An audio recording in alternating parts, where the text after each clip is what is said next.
কম্পিটিশনের মার্কেট তৈরি করা হয়। আমরাও চেষ্টা করি সেই কম্পিটিশনে যাওয়ার জন্য চেষ্টা করি। হাদিস পাকের মধ্যে আল্লাহ রাসূল সাল্লাল্লাহু আলাইহি ওয়াসাল্লাম বললেন, আস-সা'য়ু মিন্নি ওয়াল ইতমামু মিনাল্লাহ। চেষ্টা করা তোমার কাজ, পুরো করবে আল্লাহ। আমি চেষ্টা করছি, একটা পারা ইয়াদ করলাম, যেন পারাটা কাঁচা মনে হচ্ছে, আবার ইয়াদ করি, ইয়াদ করলাম, পরে 2-3 জায়গায় ভুল হলো, সেটাকে আবার ইয়াদ করি। যে জায়গায় ভুল হয়েছে সেই ভুলগুলোকে বারবার রটি সেই জায়গাকে ভালো করে একদম ফ্রেশ করে নেব। তারপরে যখন একবারে সুন্দর করে ফ্রেশ করে শোনাবো, সে পড়াটা ভুল যাবে না। এই যে বারবার চেষ্টা করছি, এই চেষ্টাটাই আল্লাহ পাক কবুল করবেন।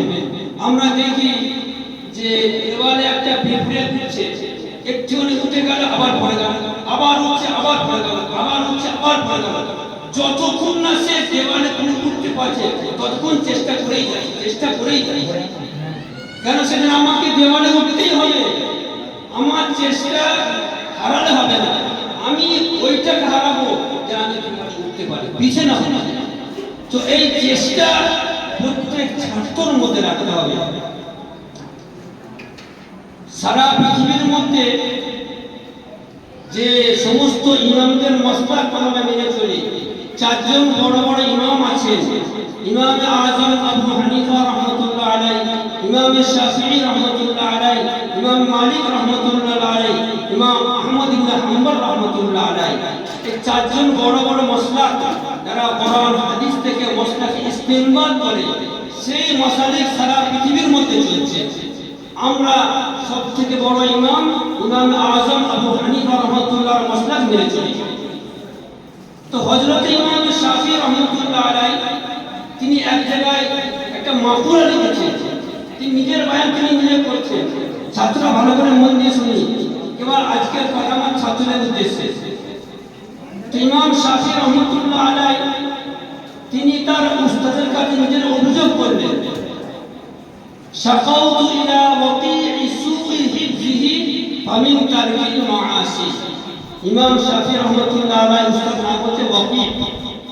তো তিনি যখন বাচ্চাবেলায় পড়াশোনা করতেন ভুলে যেতেন, জেনে ধরতো না, জেনে একদম থাকতো না।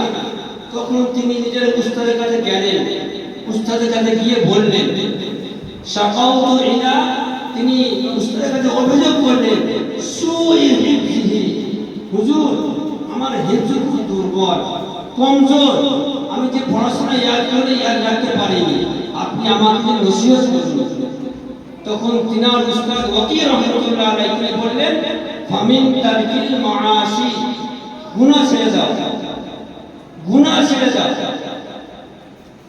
তুমি যে হিফজ করছো, পড়াশোনা করছো, তোমার ইয়াদ রাখতে পারছো না, তুমি আমাকে অভিযোগ করলে, আমি তোমাকে নসিহত করছি, তুমি গুনাহ ছেড়ে দাও। কেন ছেড়ে দাও? ফাইনাল ইলমা নূরুম মিন ইলাহি, এই ইলম হচ্ছে আল্লাহর নূর, যা আল্লাহর পক্ষ থেকে আসে। ফাইনাল ইলমা নূরুম মিন ইলাহি ওয়া নূরুল্লাহি লা ইউতা লিআসি। আল্লাহ পাক তার জ্যোতিকে, তার ইলমকে গুনাহগারকে দেয় না। আল্লাহ পাক তার ইলম, তার হিদায়াত, তার নূর, তার প্রতি কোনো গুনাহগারকে দেয় না। এবার গুনাহ 2 প্রকার আছে, একটা হচ্ছে বাহ্যিক গুনাহ আর একটা গোপনীয় গুনাহ। 2 রকমের গুনাহ থেকে ছাত্রদেরকে বেঁচে থাকতে হবে। বাহ্যিক গুনাহ মানে যেমন দেখছি যে আমি প্রকাশ্য কারো বাক্স থেকে কোনো জিনিস চুরি করে খেলাম, যা বড় গুনাহ। একটা চুরি করা গুনাহ। কোনো গাছে কেউ নাই, দুপুরবেলা গাছে আম পড়ে খেয়ে নিলাম সবার সামনে, ভোগা দিনের বেলা, যা গুনাহ, প্রকাশ্য গুনাহ। আর গোপনীয় গুনাহ, এমন গোপনে গুনাহ করছে আমাকে কেউ দেখতে পায় না, কিন্তু একজন দেখছে, তার চোখ থেকে আড়াল কেউ হতে পারে না এবং পারবে না। 7 তবক মাটির তলায় আল্লাহ পাক কি আছে, আমাদের দেওয়ালের পেছনে কি আছে, আল্লাহ পাক দেখতে পান, তার চোখের আড়াল করা যাবে না।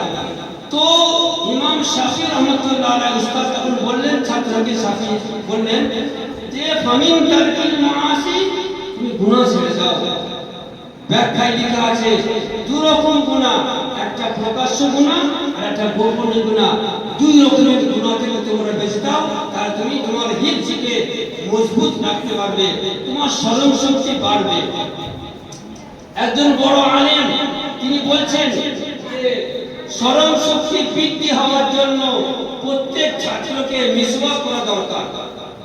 যদি মিসওয়াক করে, দাঁতন করে ওযু করলে এক তো নামাজের সব বেশি পাবে, ফজিলত অনেক আছে, আর দ্বিতীয় কথা লেখা আছে মেধার শক্তি বাড়ে, বৃদ্ধি শক্তি বাড়ে। আমরা যে এই যে আল্লাহর পাক কালামকে ইয়াদ করতে এসেছি, জেহেনের মধ্যে ঢোকাবো, এর জন্য কেবল পড়লেও হবে না, তার সঙ্গে আনুষ্ঠানিক কাজগুলো করতে হবে। আর সব থেকে বড় খারাপের কথা যেটা মুফতি সাহেব বললেন, মোবাইল, এটা এত বড় ক্ষতিকর, বিশেষ সমাজের লোক যেমন এক বালতি পানিতে এক ফোঁটা পেশাব করলে পানি নাপাক হয়ে যায়, ঠিক তদ্রূপ এই সমস্ত বাচ্চাদের হাতে যদি মোবাইল দেওয়া হয়, মোবাইল থাকে, মোবাইল ঘাঁটবে, রাত্রে চুপি একলা মোবাইল ব্যবহার করবে, এটা জেহেনকে এমন ক্ষতি করবে যেমন নাকি এক বালতি দুধে এক ফোঁটা পেশাব হয়। আমাদের বড়রা ওলামারা তিনি এটা সিদ্ধান্ত করেছেন যে মোবাইল থেকে একবারে দূরে সরাতে হবে। এখন তোমাদের মোবাইল বয়স হয়নি, তোমার জন্য প্রয়োজন তোমার পিতামাতা, প্রয়োজন ওলামা এনে দেব, এখন তোমাদের মোবাইলের বয়স হয়নি। শুধু বাচ্চারা কেন, যারা বড় বড় তালবেইল, যারা দওরায়ে হাদিস এখনো পাঠ শেষ করেনি, পাঁশকুড়া মাদ্রাসা, দমদম মাদ্রাসা, তাহিরসা মাদ্রাসা, নুরুল উলুম নূরপুর বড় মাদ্রাসা, যেখানে বড় ছেলেরা পড়ে, সেখানেও মাদ্রাসার পক্ষ থেকে, সেক্রেটারির পক্ষ থেকে, কমিটির পক্ষ থেকে নিষেধাজ্ঞা জারি করা আছে, মোবাইল এলাও নাই। যদি মোবাইল পাওয়া যায়, মোবাইল তো পাবে না, ছাত্রকে এখরাজ করে দেওয়া হবে। তা আমরা সবাই এর থেকে পরেজ থাকবো, বিশেষ করে আমার যারা গার্জিয়ান যারা আছেন, আমাদের সন্তানদের